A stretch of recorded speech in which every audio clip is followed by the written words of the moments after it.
क्योंकि थिएटर में आप लाइव रहते हैं, जीवंत रहते हैं, तो वहाँ पर अलग एक्सपीरियंस होता है आपका। और वहीं पर आप जब सिनेमा के सामने जाते हैं, कैमरे के सामने जाते हैं, तो उसका जो है वो अलग ही एक्सपीरियंस होता है, कहना चाहिए। प्रोडक्शन हाउस के बारे में आप पता कर लीजिए, जो कास्टिंग डायरेक्टर्स हैं वहाँ के, उनके बारे में आप पता कर लीजिए। उसके बाद वहाँ आप जाइए। एक जो बहुत चीज़ होती है, क्योंकि बड़ी इंडस्ट्री है तो फ्रॉड भी बहुत होते हैं वहाँ पर। अगर आप काम कर रहे हैं, क्या होता है कि जब आप फ्रेशर होते हैं, जब आपको न्यू कमर होते हैं, तो उस समय किसी का विश्वास आप पे करना बहुत बड़ी बात है। वही चीज़ें हैं कि कई बार होता है कि यार छोड़ दो, ये सब चीज़ें नहीं हो पाएंगी, अब बस हो गया। लेकिन कहीं ना कहीं वो उम्मीद का जो दिया है ना, वो जलता रहता है, बोलता है नहीं, वो पीछे नहीं हटने देता। मित्रों नमस्कार, मैं हूं चंपेश्वर गोस्वामी और आप लोग देख रहे हैं CGNN लाइव। और हमारे आज की खास मेहमान है पूनम त्रिपाठी। पूनम त्रिपाठी आकाशवाणी रायपुर की एंकर हैं और आकाशवाणी रायपुर के साथ साथ विविध भारती की भी एंकर हैं। साथ ही साथ थिएटर आर्टिस्ट हैं, फिल्म आर्टिस्ट हैं, वॉइस आर्टिस्ट हैं और अभी बहुत सारी गतिविधियों में लगी हुई है। एक तरह से हम कहें कि बहुआयामी प्रतिभा की धनी है। और सबसे बड़ी बात और ख़ास बात यह है कि मेरी परम प्रिय मित्र हैं। तो आपका अभिनंदन है, स्वागत है, नमस्कार। नमस्कार, धन्यवाद चंपेश्वर। और कैसा चल रहा है मुंबई में सब काम धाम? अच्छा चल रहा है। और छत्तीसगढ़ में भी काम धाम अच्छा ही चल रहा था जी। फिर भी मुंबई क्यों जाना हो गया अचानक? कुछ ज़्यादा ही मौका चाहिए था। हर कलाकार की इच्छा तो रहती ही है कि वो एक बार मुंबई जाए, खासकर जब वो अभिनय से जुड़ा हो। तो मेरी भी इच्छा थी कि मैं भी मुंबई जाऊं, अपने आप को आजमाऊं वहाँ पर कि क्या कर सकती हूँ, क्या नहीं कर सकती हूँ। अच्छा पूनम, ये थिएटर करते करते हाँ, सबसे पहले मूवी मिली यहाँ पर जी। कि मूवी पहले मिली कि थिएटर बाद में गए? नहीं, सबसे पहले तो मैं आकाशवाणी रायपुर से जुड़ी थी, फिर मैंने थिएटर किया, बहुत सारे प्लेस किए, और उसके बाद उसी दौरान ही मुझे छत्तीसगढ़ी मूवी का ऑफ़र आया। हालांकि मैं दूरदर्शन वगैरह से जुड़ी थी और जो ऐड होते थे, विज्ञापन होते थे यहाँ पर, वो करती थी मैं। फिल्म करना ज़्यादा सरल लगता है कि थिएटर करना ज़्यादा सरल लगता है? सरल तो कुछ भी नहीं है, दोनों के अपने चैलेंजेस हैं, कहना चाहिए। क्योंकि थिएटर में आप लाइव रहते हैं, जीवंत रहते हैं, तो वहाँ पर अलग एक्सपीरियंस होता है आपका। और वहीं पर आप जब सिनेमा के सामने जाते हैं, कैमरे के सामने जाते हैं, तो उसका जो है वो अलग ही एक्सपीरियंस होता है, कहना चाहिए। कैमरे की एक्टिंग और स्टेज की एक्टिंग में ज़मीन और आसमान का अंतर है। तो कहना चाहिए कि स्टेज पर अगर हम रहते हैं तो आपको ऐसी एक्टिंग करनी है कि लास्ट तक बैठा हुआ आदमी आपको देख सके, क्योंकि वो जीवंत आपको देख रहा है। और वहीं पर कैमरा जो होता है, यहाँ पर एडिटिंग भी होती है, माइक भी होता है, बहुत सारी चीज़ें होती हैं। तो वहाँ पर आपको सिर्फ फीलिंग्स जो है वो काम आती। फीलिंग्स तो हर जगह काम आती हैं, लेकिन यहाँ पर आपको वो एक्टिंग नहीं करनी होती जो आप स्टेज पे करते हैं। अभी जब आप मेरे साथ बात कर रही हैं जी। मुझे पूरा रेडियो दिख रहा है। सखी सहेली। हाँ, तो यहाँ पर सखी सहेली का जो इनका प्रोग्राम है वो मुझे दिख रहा है। वहाँ का थोड़ा अनुभव बताइए। आकाशवाणी रायपुर में तो युवाणी किए ही थे, जी हाँ, कर ही रहे थे। बिल्कुल। उसके बाद में वहाँ जाकर विविध भारती में जो कार्यक्रम किए, हाँ। तो वहाँ जब आप गए, इतने बड़े बड़े जो दिग्गज वॉइस के कलाकार हैं, रेडियो के कलाकार हैं, उनके साथ आपकी भेंट हुई। हाँ। उसके बारे में थोड़ा सा बताते। भाई विविध भारती में एंटर करना ही अपने आप में, मतलब कहना चाहिए, एक अलग एक्सपीरियंस था। और साथ में जब इतने दिग्गज लोगों को सामने देखो, जिनको हम सुना करते थे रेडियो में, उनकी बातें, और तो उनसे सीखना एक अलग ही अनुभव रहा। हालांकि मुझे बहुत सपोर्ट मिला सबका। और जब मैं पहली बार सखी सहेली में बैठी, क्योंकि ये कॉन्सेप्ट बहुत अलग होता है, वहाँ पर आपको लाइव आप बोलते हैं, एक दूसरे से बात करते हैं, बहुत से सेक्शंस होते हैं उसमें कि किस किस विषयों में आपको बात करनी होती है। तो वो एक्सपीरियंस बहुत अलग था। और बहुत कहना चाहिए मज़ा भी बहुत आया, क्योंकि जब आप बातचीत करते हैं तो बहुत जीवंत बातचीत हो जाती है और ज्ञान की भी बातें होती हैं और हंसी मजाक भी होता है, क्योंकि सखी सहेली है प्रोग्राम का नाम। तो इस तरह के भी प्रोग्राम हुए। छाया गीत जो हम सुनते आ रहे हैं बचपन से, उसको परफॉर्म करना, उसको करना अपने आप में एक अलग एक्सपीरियंस था। तो बहुत मज़ा भी आया, बहुत अच्छा भी लगा। यहाँ छत्तीसगढ़ से मुंबई जाने के बाद में बहुत सारे आपको प्रोजेक्ट मिले। हाँ। तो उस प्रोजेक्ट में किस तरह की तैयारियां रहती थी? चूंकि वो मुंबई है, मुंबई में आपको रोज कहीं न कहीं ऑडिशन देना है, काम मांगना है, कैमरा फेस करना है, बहुत बड़ी जगह है, भीड़ बहुत है। थोड़ा वहाँ का जो संघर्ष है वो बताते हैं। क्योंकि मुंबई जब हम जाते हैं तो मुंबई के बारे में पता होता नहीं है हमको कि कैसे रहेगा, क्या रहेगा। तो वहाँ ऑडिशन देना तो कॉमन है कि आप प्रोडक्शन हाउस के बारे में आप पता कर लीजिए, जो कास्टिंग डायरेक्टर्स हैं वहाँ के, उनके बारे में आप पता कर लीजिए, उसके बाद वहाँ आप जाइए। एक जो बहुत चीज़ होती है, क्योंकि बड़ी इंडस्ट्री है तो फ्रॉड भी बहुत होते हैं वहाँ पर। लोग आपको एक्टिंग के नाम पे आपसे पैसा मांगते हैं और आपको काम नहीं देते। तो मैं उन एक्टर्स को बोलना चाहूँगी कि अगर आप एक्टिंग के लिए जा रहे हैं और कोई भी कास्टिंग डायरेक्टर या कोई भी बंदा आपसे अगर एक्टिंग के लिए पैसे मांग रहा है तो वो सही आदमी नहीं है। क्योंकि अब जो फिल्म इंडस्ट्री है वहाँ पर पैसे देकर काम नहीं होता। आपकी काबिलियत पे, आपके हिसाब पे, आपके लुक पर, आपके अभिनय के बेस पर ही काम मिलेगा आपको, और आपको सही जगह पे जाना बहुत ज़रूरी है। तो इसलिए आजकल तो बहुत से कहना चाहिए सोशल मीडिया वगैरह हैं जिससे आप पता कर सकते हैं। और जब मैं वहाँ गई तो उस समय अगर मेरी बात की जाए तो कुछ मेरे फ्रेंड्स भी थे वहाँ पर, तो उनसे मुझे गाइडेंस तो मिला ही साथ में, लेकिन ये था कि रोज़ उठना, ऑडिशन के लिए तैयार होना और प्रैक्टिस करके जाना। और जब ऑडिशन दे के हम घर आते थे तो ऐसा लगता था कि 9 to 5 हम जॉब कर रहे हैं। तो ये हमारा जॉब था जिसके लिए हमको सैलरी नहीं मिल रही थी, लेकिन वो हमारा जॉब था। और निरंतर जब कहना चाहिए कि एक्टिंग जो होती है उस केवल ये नहीं रहता कि सिर्फ एक दिन आपको स्क्रिप्ट मिल गई, आपने प्रैक्टिस कर ली ये नहीं रहता है। आपको डेली अपने आप को प्रैक्टिस में रहना है। तो कोई भी आप स्क्रिप्ट ले लीजिए, जैसे हम भी वही करते थे कि एक स्क्रिप्ट लेते थे जो पुरानी स्क्रिप्ट है, या खुद अपने आप से हमने लिख लिया थोड़ा बहुत, और उसके बाद उसको प्रैक्टिस कर रहे हैं। मोबाइल फ़ोन लगा लिया और उसमें हम प्रैक्टिस कर रहे हैं, मिरर के सामने खड़े हो गए। तो ये बहुत ज़रूरी है और ये भी हम करते थे। तो धीरे धीरे हमने देखा कि भाई, क्योंकि हम यहाँ सीखे हुए थे, लेकिन उसके बाद भी लगा कि नहीं, ये तो नया है, ये नया शहर है, यहाँ पर काम करने का तरीका बहुत अलग है। कभी आपके साथ ऐसा हुआ है कि कोई बोले कि पूनम मुझे 10,000 दो, मैं एक आध स्क्रिप्ट में या एक आध फिल्म में काम दिलाता हूँ? होता है, बहुत लोग आते हैं, बहुत लोग टकराते हैं। कई बार तो ऐसा भी हुआ कि मैं जब काम नहीं मिलता तो हम ये सोचते हैं ना कहीं निराशा आ ही जाती है हमारे मन में। तो कई बार ऐसा लगा भी कि पता है हमको कि ऐसे लोगों से बचना है, लेकिन उस हद तक हम पहुंच भी जाते हैं कि भाई दे देते हैं, 1,000-2,000 की तो बात है या 10,000 की बात है, दे देते हैं, शायद काम मिल जाए। कई ऐसे लोग टकराए भी, लेकिन उस समय मेरे दिमाग ने कहा कि नहीं देना है। नहीं देना है। चलो, रायपुर की कंजूसाई काम तो आई। तो बहुत अच्छी बात है कि आप ठगने से बच गए। उसके बाद में उसमें बहुत सारी जो चीज़ें होती है, जैसे मैं बहुत सारे जो वहाँ के बड़े कलाकार हैं उनके साथ आपको मैं कई बार देखा हूँ कि प्रीमियर शो अटेंड करते हैं जी। तो वहाँ भी जैसे आप प्रीमियर शो में एक कांटेक्ट होता होगा, वहाँ से भी कुछ काम वाम निकलता होगा? देखिए, काम तो काम से मिलता है।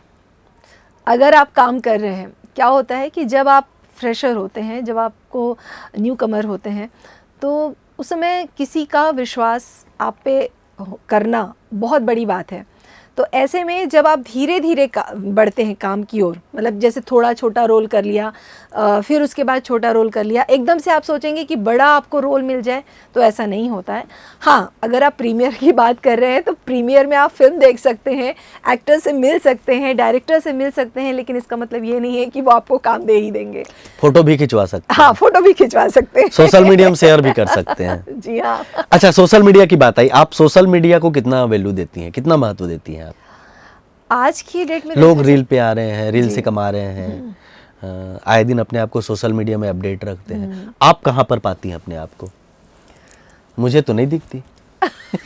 देखना पड़ेगा आपको, मेरा इंस्टाग्राम पेज है, हाँ। ताल सखी के नाम से, और तो वहाँ पर मैं अपनी जो अभिनय की जो चुल होती है ना, वो निकालती रहती हूँ वहाँ पर। हालांकि ताल सखी जो है वो एक ऐसा प्लेटफॉर्म है जहाँ पर अभिनय और संगीत का मेल होता है। मैं उसकी फाउंडर भी हूँ, और उसमें बहुत सारे बच्चों को, अभी मैंने वर्कशॉप भी ली उनकी, 30 बच्चे थे, 2 दिन का वर्कशॉप था, यहीं छत्तीसगढ़ में ही लिया मैंने।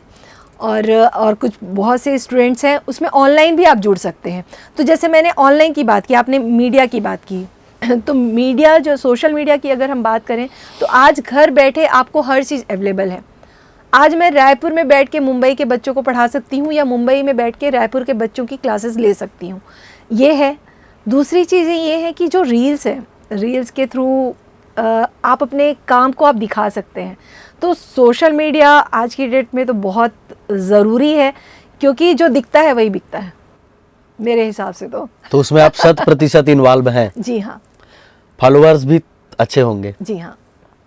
खूबसूरती के कारण, खूबसूरती के कारण कि काम के कारण? वो तो पता नहीं, वो उनसे पूछना पड़ेगा। अच्छा, ताल सखी की आप बात की, ताल सखी, ताल जी। ताल का संबंध कथक से भी है। हाँ। इस बात को मानती है? उसमें बहुत सारे भाव होते हैं, बहुत सारी भाव भंगिमाएं होती हैं, बिल्कुल, है ना? उसमें उसके रूप होते हैं, रौद्र रूप, अब वो तो आप जानेंगी। बिल्कुल। तो वो एक रूप हो, रस हो, उसके साथ उदाहरण देते हुए आप हमारे दर्शकों को, और जो बच्चे या जो यूथ इस फील्ड में आना चाहे, उनके लिए कुछ एक बेहतरीन कोई उदाहरण हो, वो आप बताते चलते उदाहरण के साथ। अच्छा। उसमें जैसे रौद्र है तो आँख, बिल्कुल, है ना? बहुत सुंदरता है तो भी आँख। एक तरह से जो एक्सप्रेशन है जो हम देते हैं, बिल्कुल, भाव के साथ, भाव के साथ, वो थोड़ा सा विस्तार से हम आपसे जानते हैं। देखिए, अगर अभिनय की बात की जाए, या फिर ताल की या डांस की, नृत्य की बात की जाए, तो दोनों में ही 9 रसों का इन्वॉल्वमेंट है। इसके बिना ना अभिनय हो सकता है और ना ही डांस हो सकता है। तो इसीलिए मैंने जो बोला कि ताल सखी में अभिनय और नृत्य का संगम है ये, क्योंकि जब मैं बच्चों को नृत्य सिखाती हूँ तो ये ज़रूर बोलती हूँ कि आप अपने फेस एक्सप्रेशन पे, भावों पर भी आप ध्यान दीजिए। जिस तरह के गाने हैं उस तरह के आपके भाव होने चाहिए। तो ये तो अंदर से ही निकलेगा। जब तक आप गीत सुनेंगे नहीं, संगीत सुनेंगे नहीं, आप उसमें डूब नहीं सकते।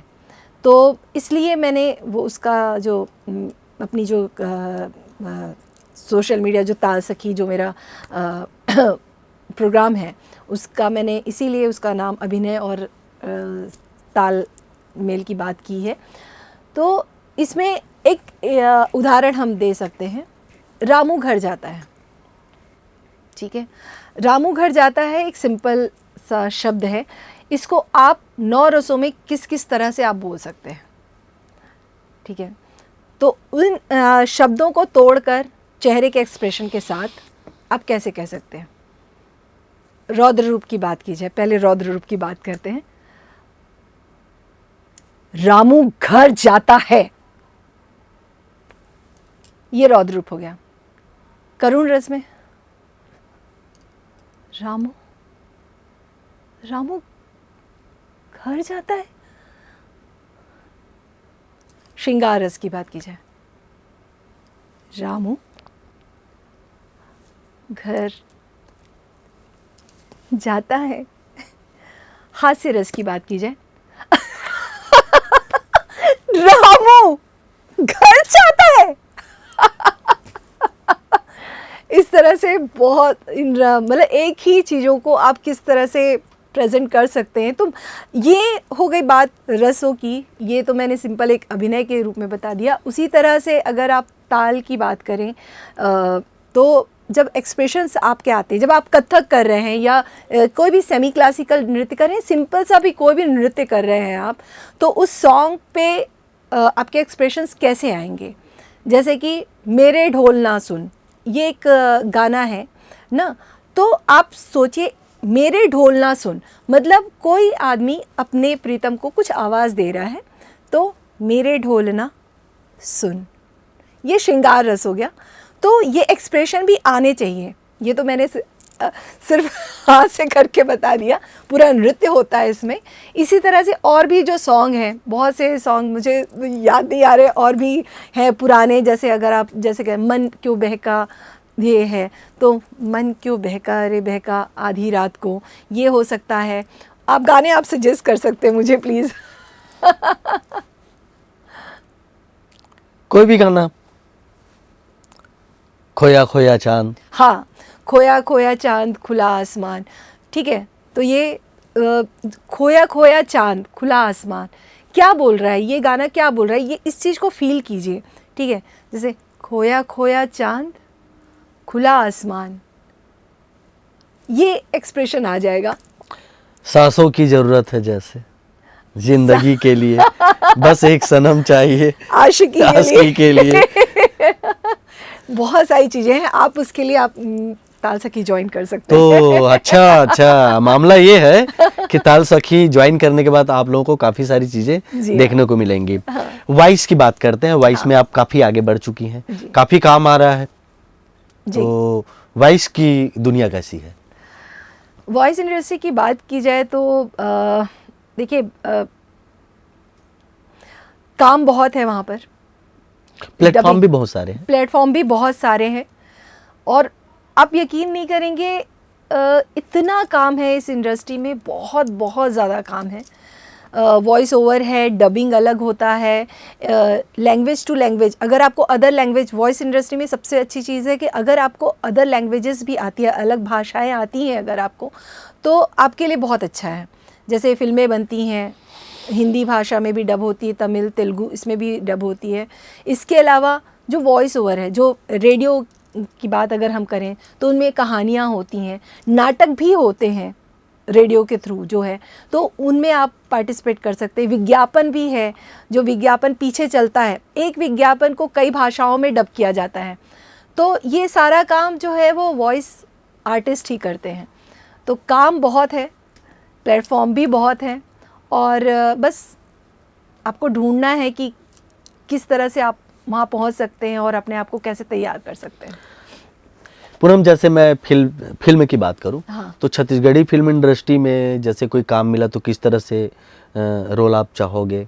और इसके अलावा जैसे मुंबई में आप तो वैसे भी बहुत सारे काम किए हो, लेकिन अब बहुत सारे किरदार आपने निभाया है, लेकिन अब जैसे और कुछ रोल करना चाहो तो किस तरह से रोल की अपेक्षा है आपको? किस तरह रोल करना चाहती हैं आप? छत्तीसगढ़ की अगर बात की जाए तो मैं यहाँ भी काम करना चाहती हूँ, और हमारे छत्तीसगढ़ की संस्कृति को लेकर अगर कोई फिल्म बनती है अच्छी तो मैं ज़रूर उसमें जुड़ना चाहूँगी। और रही बात मुंबई की, तो यहाँ पर बहुत तरह के कैरेक्टर्स मैंने किए हैं, जैसे पुलिस का रोल किया है, डॉक्टर, टीचर, प्रिंसिपल, और भी मदर का कैरेक्टर किया है, सिस्टर का भी कैरेक्टर किया है। लेकिन मुझे एक ऐसे रोल की तलाश है जहाँ पर मैं अभिनय को और अंदर से जान सकूं।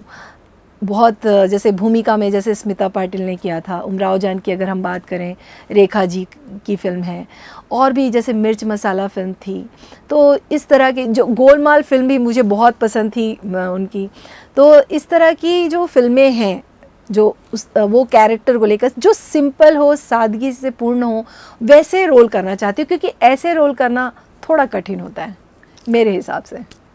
चलिए, हमारी शुभकामनाएं हैं इस तरह से रोल मिले आपको जो रोल आप चाह रही हैं।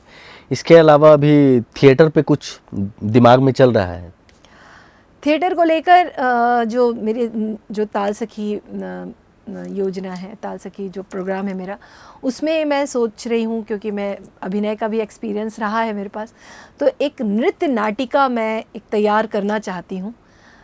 देखो वो कब होता है, उसके लिए मैंने प्रैक्टिस चालू कर दी है, कॉन्सेप्ट पे काम करना शुरू कर दिया है। तो एक अच्छा नृत्य नाटिका मैं तैयार करना चाहती हूँ। खूबसूरत दिखने के लिए एक कलाकार को, विशेषकर एक्ट्रेस को बहुत मेहनत करनी पड़ती है, बढ़िया बढ़िया चीज़ें खानी पड़ती है खूब योगा करना पड़ता है। तो क्या इस तरह का स्ट्रगल अपने लिए, अपने लुक के लिए करती हैं आप? करना पड़ता है वैसे ना, मैं तो मानती हूँ खूबसूरती अंदर से होनी चाहिए, वो चेहरे पे दिखी जाती है। अच्छा, एक चीज़ और है, बहुत अच्छी बात है। हाँ। एक, क्या आप मानती हैं कि कहना चाहिए कि एक्टिंग के लिए या एक बेहतरीन अभिनय के लिए चेहरा जरूरी है? नहीं, बिल्कुल नहीं। अभिनय अगर ऐसे अगर हम बात करें तो मैं नसरुद्दीन शाह जो हैं, शाह जी हैं, ओमपुरी जी हैं, और भी हमारे जो अभी नवाजुद्दीन सिद्दीकी सर हैं, तो ये लोग तो इंडस्ट्री में इतने बड़े नाम हैं बिना चेहरे के। तो चेहरे से अभिनय का कोई लेना देना नहीं है। अभिनय सिर्फ अभिनय है।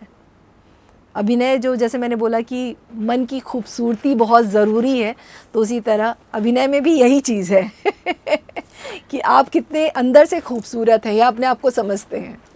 नहीं, आप मुस्कुराती बढ़िया हैं, हमेशा खुश रहती हैं। मुझे लगता है कि बहुत पॉजिटिव है, सकारात्मक है।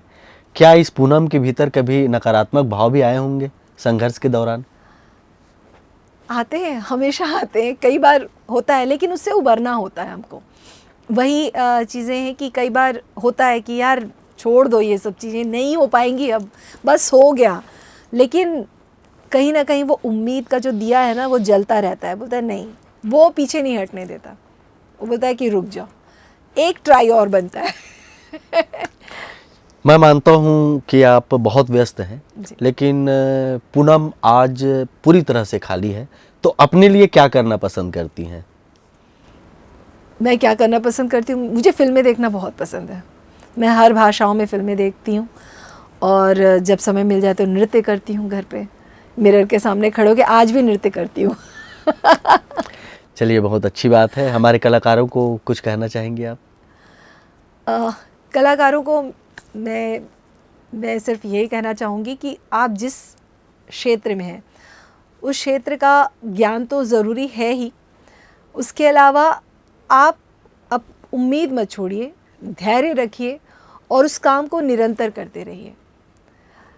किसी से सुना था, या मेरा एक्सपीरियंस है, बोलना चाहूँगी कि काम से काम मिलता है, तो काम करते रहिए बिना ये सोचे कि अब मिलेगा मुझे काम, कि अब ये करूँगी तो ये मिल जाएगा। नहीं, सोचना भूल जाइए, सिर्फ काम, अपना काम करते रहिए। अगर आप अभिनय से जुड़े हुए हैं तो रोज़ प्रैक्टिस करते रहिए, वॉइस से जुड़े हैं तो रोज़ प्रैक्टिस करते रहिए। उस दिन जैसे आप फर्स्ट डे आप करते थे, ये मत सोचिए कि आपने 4 काम कर लिया तो आप एक्सपीरियंस्ड हो गए। नहीं, आप ये सोचिए कि वही आज पहला दिन है। इस तरह से अगर आप काम करते रहेंगे तो सफलता आपको मिलेगी ही मिलेगी। सफलता मिलेंगी ही मिलेंगी, और आप खूब आगे बढ़ें ताल सखी को लेकर, वॉइस को लेकर।